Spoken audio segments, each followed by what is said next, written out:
सबसे पहले तो मुझे ये कमेंट करके बताओ कि आप लोगों का एग्जाम खत्म हुआ कि नहीं खत्म हुआ। मुझे लगता है जहां तक ज्यादातर बच्चों का एग्जाम खत्म हो गया होगा, कुछ बच्चों के एग्जाम्स अभी भी चल रहे होंगे। तो चलो स्टार्ट करते हैं। सबसे पहले थोड़ी बात मैं अपने बारे में बता देना चाहता हूँ कि गाइस पिछले 18 सालों से हम लोग ऑफलाइन बैच रन कर रहे हैं। पिछले 4 सालों से हम लोग ऑनलाइन लेक्चर्स यूट्यूब पे ले रहे हैं, हमारे ऐप पे ऑनलाइन लेक्चर्स हो रहे हैं, लाइव लेक्चर्स बच्चों को हम कंडक्ट कर रहे हैं। पिछले कई सालों से हमारा पंच का बादशाह जो बोर्ड एग्जाम के लिए स्पेशली होता है बहुत ज्यादा फेमस है, और हमने रिकॉर्ड भी ब्रेक किया। पिछले साल हमारा ही रिकॉर्ड था 8800 समथिंग कुछ रिकॉर्ड था, जिस जो लाइव वॉचिंग का रिकॉर्ड था। इस बार हमने उसी रिकॉर्ड को अगेन ब्रेक किया, जो 12,914 का रिकॉर्ड हो गया, जो बहुत बड़ा रिकॉर्ड हो गया। अब इसको ब्रेक करना आपका ही है। मतलब पिछले कई सालों से आप लोग बच्चों के प्यार के सपोर्ट के कारण 12 स्टैंडर्ड हो गया, 10 स्टैंडर्ड हो गया, 11 स्टैंडर्ड हो गया, डिप्लोमा हो गया, इंजीनियरिंग हो गया, हर जगह आपके सर ऊपर ही चल रहे हैं भाई। 10th में तो हमने रिकॉर्ड भी बना दिया है। तो चलो अब बात करते हैं कि बैच 2025 को अगर स्टडी करना स्टार्ट करना है तो उसकी प्लानिंग कैसी होनी चाहिए, उसकी प्लानिंग किस वाइज होनी चाहिए, उसे क्या फोकस करना चाहिए, क्या नहीं करना चाहिए, सब्जेक्ट वाइज हर चीजें मैं बताने वाला हूँ। और आप सभी को यही बोलूंगा कि ये साल बहुत ज्यादा इंपॉर्टेंट है आप सभी के लिए, क्योंकि 2025 में आप सभी को बोर्ड एग्जाम देना है। अगर स्टार्टिंग से आपने प्लानिंग बना ली और स्टार्टिंग वाइज सब चीजें थोड़ा थोड़ा करते चले गए, तो लास्ट में जो हर साल हम लोग देखते हैं जो स्ट्रेस बच्चों के दिमाग पे आता है वो बिल्कुल नहीं आएगा गाइस, अगर अभी से चीजों को फॉलो करोगे। देखो, हर साल जब पंच का बादशाह हमारा लॉन्च होता है, जैसे आपके लिए जो लॉन्च होगा वो पंच का बादशाह 4 होगा, 4.0 होगा, मतलब समझ रहे हो, चौथा पंच का बादशाह हमारा रहेगा आप लोगों के लिए।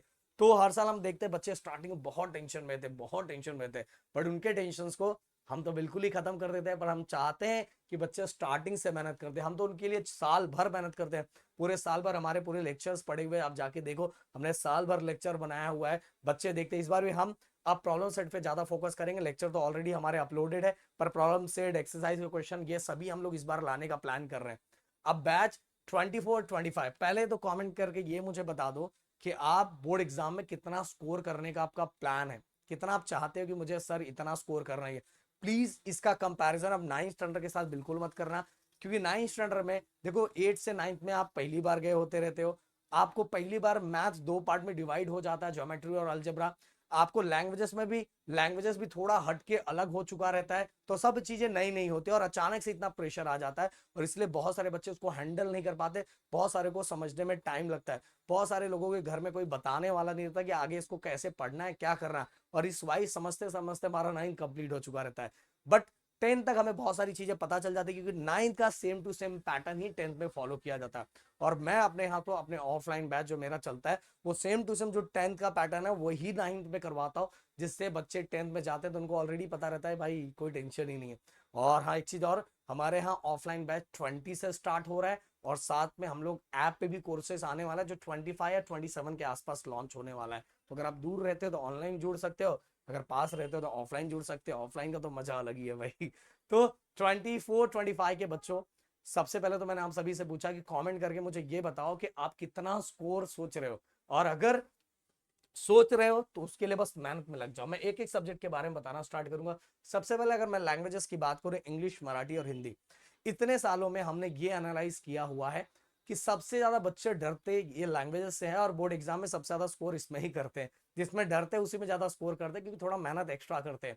देखो, इसमें डरने का सबसे बड़ा रीजन इसलिए है कि बहुत सारे बच्चों को पता ही नहीं है कि किस तरह से पढ़ना है। जैसे इस बार मुझे बहुत सारे बच्चे जब लास्ट में मिले, मेरे ऐप के कोर्सेज में बहुत सारे बच्चे थे, तो लैंग्वेजेस को लेके बहुत डरे समय से थे कि सर मेरे को स्कूल के एग्जाम में सर मेरे को 50 मार्क्स ही मिला, सर मेरे को 45 मार्क्स मिला, सर मैं इसमें ही फेल हो जा रहा हूँ। मैं बोला भाई तुझे जो बता रहा हूँ उसको कंटिन्यू फॉलो कर, क्योंकि आप जिस तरह से पढ़ रहे हो ना उस तरह से एग्जाम आने वाला ही नहीं है। बहुत सारे जगहों पे मैंने देखा पेपर, अभी भी 9th का पेपर बहुत सारे जगहों पर अलग तरीके का ही बनाया जा रहा है। आप जाके देखोगे 10th का पेपर जाके देखो, आपको समझ में आ जाएगा कुछ बड़े बड़े क्वेश्चंस आते ही नहीं है, बस कॉन्सेप्ट समझना है। कॉन्सेप्ट आपको समझ में आ गया, चीजें थोड़ी याद रहनी चाहिए, उससे रिलेटेड आप उठा के लिख सकते हो। यही इसीलिए तो बच्चे हमें पसंद करते हैं कि बोर्ड एग्जाम जब आता है हम जो तरीके से पढ़ाते हैं, सबसे पहले डिटेल में चीजें समझो, फिर डिटेल में समझने का कॉन्सेप्ट को भी समझो, और कॉन्सेप्ट वाइज समझ के एग्जाम में लिख के आओ। क्योंकि आपको पहले हमारे टाइम जैसा आता था कि ब्रीफ क्वेश्चन आता था, बड़े बड़े एक्सप्लेन करने के लिए आता था, अब ऐसा कुछ नहीं। अब ऐसा कुछ नहीं, अब तरीका चेंज हो गया, पैटर्न चेंज हो गया, तो आपके पढ़ने का तरीका भी चेंज हो गया। बहुत सारे जगह बहुत सारे टीचर बेचारे बच्चों को पुराने तरीके से पढ़ा रहे हैं, पुराने तरीके से रटवा रहे हैं, और उस तरीके का एग्जाम में कुछ आता ही नहीं है। और इसीलिए बहुत सारी जगहों पे चलो 9th में आपका स्कोर हो जाता है, पर 10th में देखोगे कि आपके स्कूल का टॉपर चेंज हो जाता है, क्योंकि जो 10th होता है वो बोर्ड से पेपर बन के आता है, और उसका पेपर भी उसके टीचर चेक नहीं करते। उनके टीचर हो सकता है उसका चेहरा देख के, टीचर से रिलेशन अच्छा होगा ये देख के बहुत सारे टीचर इस वाइस मार्क्स देते हैं, बट 10th में ऐसा कुछ नहीं होता। समझ में आ रहा है? 10th में चीजें बिल्कुल अलग हो जाती है। अब मैं ये तीनों सब्जेक्ट की बात करूं तो इंग्लिश, मराठी और हिंदी। देखो गाइस, इसके अंदर राइटिंग स्किल और ग्रामर। अब ग्रामर का नाम सुन के बहुत सारे बच्चे टेंशन में, सर ग्रामर ही तो नहीं आता सर। अरे भाई, गारंटी बोल रहा हूँ, 100% गारंटी बोल रहा हूँ, इतने साल हो गए ऑफलाइन बैचों पढ़ाते हुए और ऑनलाइन में लेते हुए, कवर करते हुए, 100% बोल रहा हूँ कि हमारे चैनल पे जो ग्रामर पढ़ा हुआ है, वन शॉट ग्रामर, बस वो देख लो, उसके अलावा बोर्ड्स में कुछ आता ही नहीं है। राइटिंग स्किल का पार्ट वो देख लो, कुछ भी नहीं आए, उसके अलावा कोई कुछ भी चाहिए। एवरग्रीन टॉपिक सबसे पहले यूट्यूब चैनल पे हमने दिया, और बाद में हमें देख के बहुत सारे टीचर्स ने दिया, चलो बच्चों तक पहुंचा, हम इसके लिए नहीं बोल देंगे अरे बाकी लोग ने। ऐसा नहीं, ज्ञान मिलना चाहिए बच्चों को, कहीं से भी मिले। तो सबसे पहले हमने एवरग्रीन टॉपिक दिया, और वो एवरग्रीन टॉपिक हर जगह फैला, बहुत अच्छा लगा, और उसके अलावा कुछ आता ही नहीं है। तो इंग्लिश, मराठी, हिंदी में आपको जो फोकस करना है, सबसे बड़ा फोकस है आपको ग्रामर और राइटिंग स्किल। और ग्रामर और राइटिंग स्किल के जो हमारे वीडियोस हैं, बस वही देखो, उसके अलावा कुछ करने की जरूरत नहीं। और अभी से, क्योंकि आपके पास अभी तो स्टार्ट हो रहा है, इसलिए अभी थोड़ी चीजें मैं छुपा के रखूंगा, क्योंकि अगर वो चीजें बताऊंगा तो पढ़ना भी छोड़ दोगे। तो आपको क्या करना है, सबसे पहले राइटिंग स्किल और ग्रामर, दो चीजों फोकस करना है। आप हफ्ते में 2 दिन निकाल सकते हो, या तो आप 6 के 6 दिन, एक दिन हिंदी करो, एक दिन इंग्लिश करो, एक दिन मराठी करो, then again Hindi, English and Marathi, इस तरह से कर सकते हो। इसके बाद आपने ये किया, और डेली एक पैराग्राफ रीड कर सकते हो, एक पैराग्राफ रीड कर सकते हो। आपके पास नवनीत हो, नवनीत का डाइजेस्ट हो, उसमें जो पैराग्राफ दिए वो रीड करो। पैराग्राफ रीड करने के बाद पैराग्राफ के नीचे नीचे जो क्वेश्चन दिए उसको पढ़ना स्टार्ट करो, जिससे क्या होगा कि आप ढूंढने में आपकी हेल्प होगी। इसके बाद मैं हिंदी और मराठी पढ़ने के लिए से बोल रहा हूँ, इंग्लिश मीडियम के बच्चों को लैंग्वेजेस के बाकी चीजों में बहुत ज्यादा प्रॉब्लम क्रिएट होता है, वो मैसअप कर देते हैं, इसका वर्ड इसमें, इसका वर्ड इसमें। तो अगर आप थोड़ा रीड करोगे तो नए नए शब्द दिमाग में आएंगे, और नए नए शब्द आएंगे तो आप लिख पाओगे। समझ में आ रहा है? तो इसलिए बोल रहा हूँ कि जो पैराग्राफ होता है, पैराग्राफ रीड करो, नीचे जो क्वेश्चंस दिया हुआ है, पैराग्राफ रीड करने के बाद क्वेश्चंस पढ़ो, और क्वेश्चंस पढ़ के उसको लिखने का ट्राई करो, जिससे आप एग्जाम आते आते आपको लिखना बहुत अच्छी तरीके से आने लगेगा। और इसी के साथ अभी आपका स्टार्टिंग है, इसलिए स्टार्टिंग के टाइम एक और मैं आपको दूंगा सजेशन कि देखो, एक मार्केट के अंदर नवनीत का कॉम्पोजिशन बुक मिलता है, जिसके अंदर, मैं कोई ये प्रमोशन नहीं कर रहा हूँ, आप कोई बुक ले सकते तो कहीं से, मैं डिस्क्रिप्शन में लिंक नहीं दे रहा हूँ कि यहाँ से जाके परचेस करो, मैं बता रहा हूँ। जिससे क्या होगा कि उसके अंदर देखो, उसके अंदर बहुत सारे स्टोरी दिया रहता है, उसके अंदर बहुत सारे निबंध दिए रहते हैं, तो वो सब पढ़ोगे ना, तो आपको डेली कुछ ना कुछ नए नए शब्द आएंगे, और डेली 10 मिनट उसको पढ़ने का, एक दिन हिंदी पढ़ने का, एक दिन इंग्लिश पढ़ने का, एक दिन मराठी पढ़ने का, जिससे नए नए शब्द आएंगे, और वो शब्द का यूज आगे जाके बहुत होता है, बहुत ज्यादा होता है, बस 10 मिनट टाइम देने का डेली पढ़ने में। तो मैं बोल रहा हूँ grammar writing skill, grammar writing skill के साथ आपको क्या करना है, पैराग्राफ रीड करना। बुक रीड करने के लिए मैं अभी उतना नहीं बोल रहा हूँ, चाहिए तो आप रीड कर सकते हो अगर आपको पढ़ना है, बट पैराग्राफ रीड करोगे तो भी वही होने वाला। तो पैराग्राफ नवनीत के डाइजेस्ट में रीड करो, रीड करके नीचे क्वेश्चंस। और अगर बुक पढ़ते हो तो उससे इंप्रूव ये होगा कि अगर आप लोगों को पढ़ना ठीक से नहीं आता तो पढ़ना स्टार्ट कर दोगे, बट आपको पढ़ना आता है, आपको स्टोरी क्लास में पता चल गया, बट आपकी तैयारी एग्जाम की करनी है, तो मैंने जिस वाइज बोला उस वाइज करो। तो ये हो गया हमारा, और ये कर लोगे एग्जाम फोड़ के आ जाओगे। और आगे आने वाले दिनों में 2025 का जो पेपर पैटर्न है वो भी मैं आपको बताने वाला हूँ, जिससे आपकी बहुत हेल्प होगी। अब साइंस 1 और साइंस 2 की बात करूँ, देखो साइंस 1 और साइंस 2 टोटल 10-10 चैप्टर है। अभी तक आपका साइंस एक ही था, बट 10th में साइंस 1 और साइंस 2 टोटल मिला के 10 चैप्टर, साइंस 1 में 10 चैप्टर, साइंस 2 में टोटल 10 चैप्टर। अब साइंस 1 के अगर चैप्टर की बात करूं, बेसिकली मैं साइंस 1 ही लेता हूं, तो साइंस 1 में देखूं तो आज से 4 साल पहले, वो तो मैंने बाद में सिंपल कर दिया, 4 साल पहले जब मैंने पोल करवाया था बच्चों की कि साइंस 1 में सबसे डिफिकल्ट चैप्टर कौन सा जा रहा है, तो ज्यादातर बच्चे बोल रहे sir carbon compound sir, carbon compound sir, carbon compound और इफेक्ट ऑफ इलेक्ट्रिक करंट, और कुछ वैसे मेटलर्जी। मैंने बोला इतना, ऐसा मेल्ट किया ना वो चैप्टर को, मैंने ऐसा मेल्ट किया, बोले सर इतना डिफिकल्ट चैप्टर सर, और मतलब मैं तो इस चैप्टर से नफरत हो गया था सर। पर आपका जब देखा तो बहुत मजा आ गया, और पिछले कई सालों से अब वो चैप्टर जो भी बच्चे वीडियो देखते हैं उनके लिए बहुत आराम से सिंपल हो जाता है। तो बता रहा हूँ, आप कार्बन कंपाउंड जब देखने जाओगे, अगर नहीं समझा तो मेरा वीडियो डिटेल वाला वीडियो भी है, और शॉर्ट वीडियो देख लेना, उसके अलावा कुछ एग्जाम में नहीं आएगा, कुछ नहीं आएगा, ये मेरा रिकॉर्ड करके रख लेना। सर ने बोला ऑनलाइन प्लेटफॉर्म पे बोलो कुछ अलग नहीं आएगा। इसके बाद मैंने अभी हाल में फिर से मैंने लाइव लेक्चर में भी पढ़ाया था इफेक्ट ऑफ इलेक्ट्रिक करंट, वो भी देख लेना। देन जो भी हार्ड लगे कि नहीं बहुत डिफिकल्ट, एक बार हमारा वीडियो उठा के देख लेना, सब सिंपल लगने लगेगा। तो साइंस 1 और साइंस 2 में देखो आपको, अगर मैं बात करूँ पेपर कहाँ से बन के आता है, तो साइंस 1 और साइंस 2 की तैयारी अगर ओनली आप टेक्सचुअल क्वेश्चन करते हो, जैसे आप 9 तक कर रहे हो, 8 तक कर रहे हो, तो भाई बिल्कुल गड़बड़ कर रहे हो, बहुत गलत हो सकता है।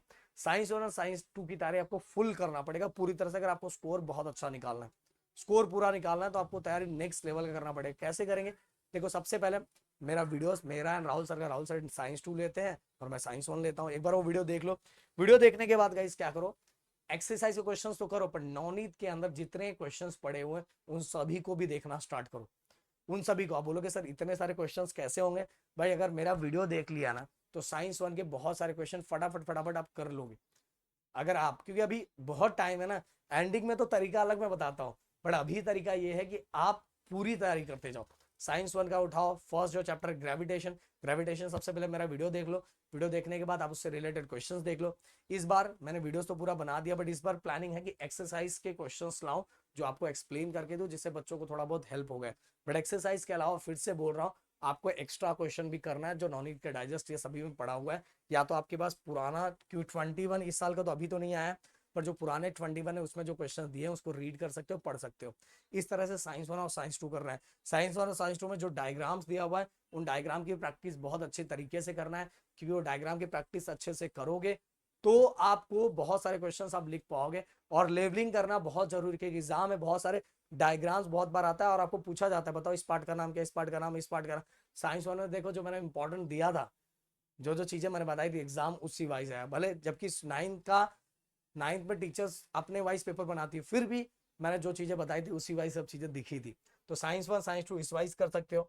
इसके बाद अगर मैं बात करूं मैथ 1 और मैथ 2, मैथ 1 मैथ 2 की अगर मैं बात करूं, तो देखो ये अलजेब्रा में टोटल मिला के 6 चैप्टर अलजेब्रा मैं ही पढ़ाता हूँ, और अलजेब्रा का पूरा सिलेबस कंप्लीट किया हुआ है। इवन मैं आपको बताना चाहूंगा फाइनेंशियल प्लानिंग और प्रोबेबिलिटी, फाइनेंशियल प्लानिंग में 2 प्रॉब्लम सेट थे, दोनों के दोनों प्रॉब्लम सेट हर क्वेश्चन करवाया। ये यूट्यूब पे पहला ऐसा कि जिसने पूरे के पूरे क्वेश्चन करवाया, समझ, मैं करवाया हूँ प्रोबेबिलिटी, और चैप्टर के हर एक्सरसाइज पूरा पड़ा हुआ है।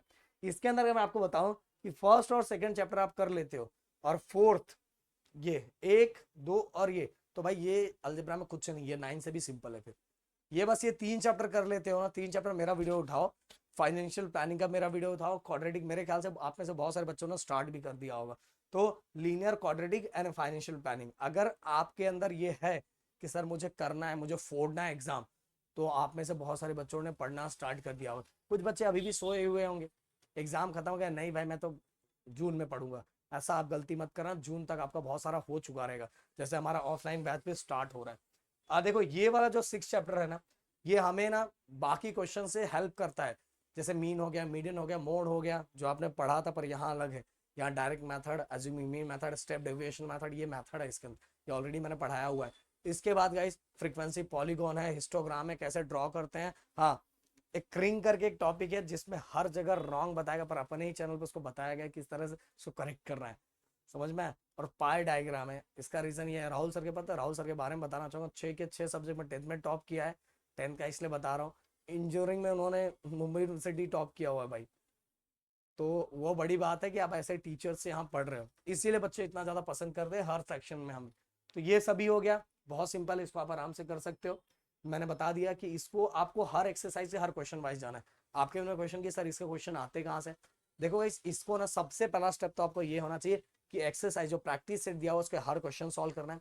प्रैक्टिस सेट आपका सब हो गया, तो प्रैक्टिस सेट के बाद आपको जाना है सॉल्व क्वेश्चन।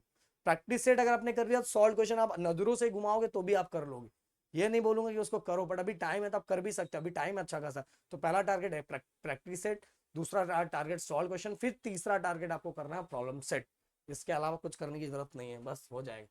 अब आते हैं हम ज्योमेट्री पे। ज्योमेट्री पे देखो गाइस बहुत सारे बच्चों को नहीं है, circle chapter, circle chapter, similarity, नहीं सर्कल का तो बहुत ज्यादा प्रॉब्लम है।